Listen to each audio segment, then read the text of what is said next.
How could anything be unaffected with a harpoon in its heart? How could all of his hard work be for nothing?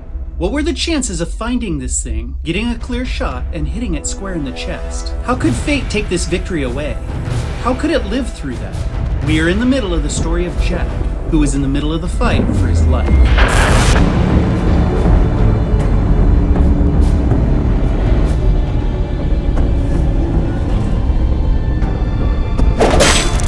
If you didn't see the first half of Jack's story, we recommend that you take a look at that now. There's a link in the description. Jack was in the middle of a supernatural fight with a supernatural monster.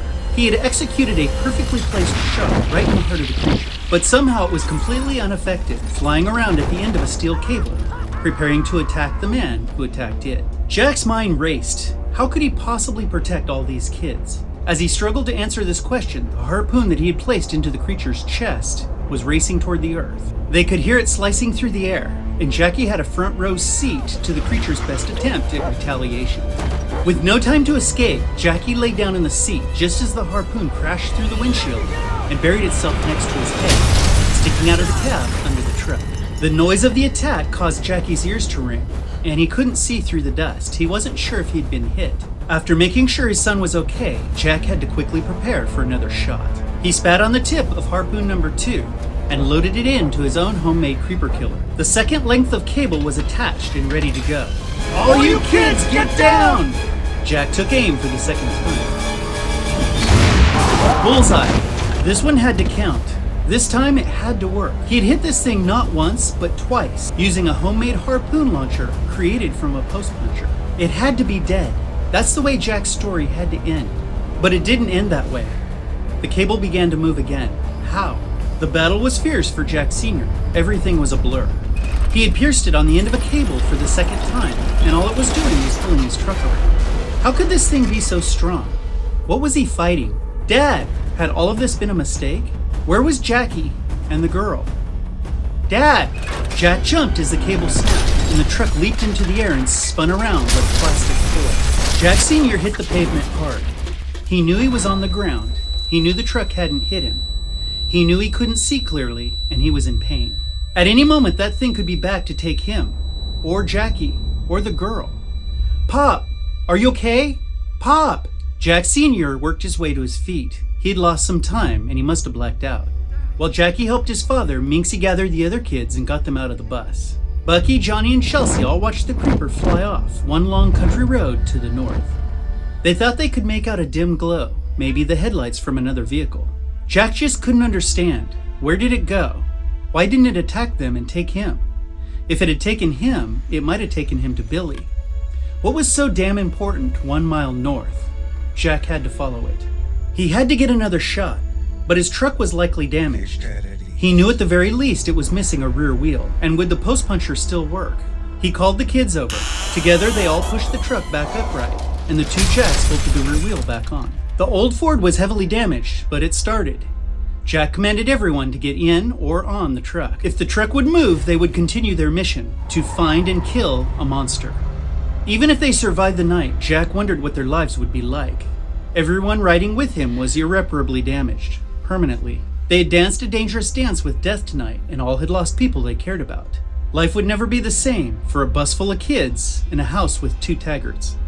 How many other families were being ripped apart? And was there more than one of these things? Where did they come from? Was fighting for life the new normal for the world's population? Were they from outer space, or were they from a dark place? Was his wife right, Jack wondered? Should he have spent more time with his family in church? How many times did she and the boys go without him? And when they went, she must have felt terribly alone, like he felt now.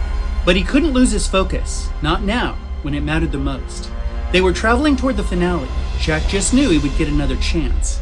He had to, just one more shot. He had kids to protect, and his son was sitting in the seat next to him, investing all his trust in his father. Jackie needed him. The girl and her friends needed him. How could he stop it? He'd tried twice already. Maybe he had to hit it in the head. Maybe that was the key to killing this thing. They slowly worked their way north, same as before, no lights. As they traveled by moonlight, they could see a glow in the distance moving in the darkness. At first, it seemed like that glow was moving perpendicular to them, and it looked like their paths would cross. But now it had turned away from them, and Jack could see what he thought were taillights.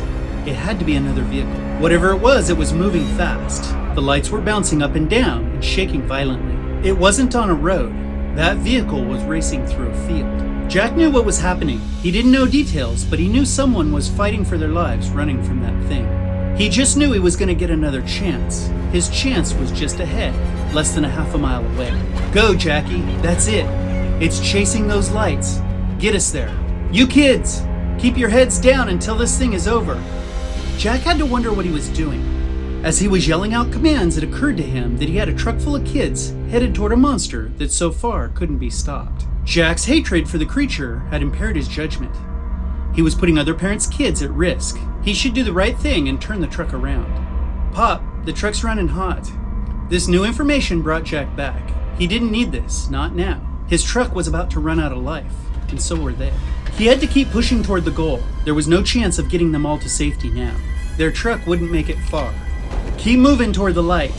As Jack was finishing his directive, the light they were following disappeared, then streaked the sky in a giant arched circle, then disappeared a second time, followed by another skyward rotation. The vehicle they were following had just flipped end to end, and whoever was inside was going to be badly hurt. And the crash would probably be the least of their problems. Everything was dark now, dark and still. The moon still held its place in the sky, but something terrible had just happened. Another tragedy at the hands of that creature. Jack felt helpless. He wasn't able to keep up with the devastation around him. If he was fighting defensively, none of them would survive. He had to find a way to take back the upper hand. They continued forward, straight down the path that someone else had just traveled. It was easy to stay on the road on a bright moonlit night, but traveling in a field was a different story. Jack hoped there were no large obstacles in their way. Off in the distance, straight in front of them, something was beginning to form. In the moonlight, it looked like fog, but it wasn't. It was smoke. Smoke from the aftermath of a violent crash. They were pulling up on someone's nightmare. At least one headlight could still be seen, shining upward through the thick white smoke. And now the faint glow of a small fire. It was a pickup truck laying upside down in the dark. The fuel had caught fire and it would soon be an inferno. Jack had another dilemma on his hands. If he looked for survivors, he'd still be playing defense. He knew that's what he should do, but if the kids that were in his care were going to survive, he had to stay on the offensive. Pop, did you see that? Something jumped. Jackie slowed the truck to a stop and scanned the moonlit darkness, but he couldn't see anything until it jumped again. What was that? Did you see it that time? That's it, came a voice from the back of the truck. That's it. You kids be quiet and keep your heads down. Jackie, I'm getting on the post puncher. Move toward it, Jackie, slowly. Jack had it this time. It looked like it might be injured, and at least it wasn't flying. If he could just get a clear shot. It jumped again, and this time landed in a clearing. Jack could see it clearly. It was right in front of them, crouched on top of something. That's Dee! The voice from the back of the truck was loud enough to give away their location. Jack would have been furious, but it was perfect. Everything was perfect. The creature had heard them, and it looked up, right into Jack's crosshairs. The perfect shot, and he had to hit it in the head. Direct hit, right in the forehead. If this didn't kill it, the creature couldn't be killed. Jack jumped down from his mangled and distorted truck. Only 2 lights still worked. It had overheated and probably destroyed the engine, but it got them there.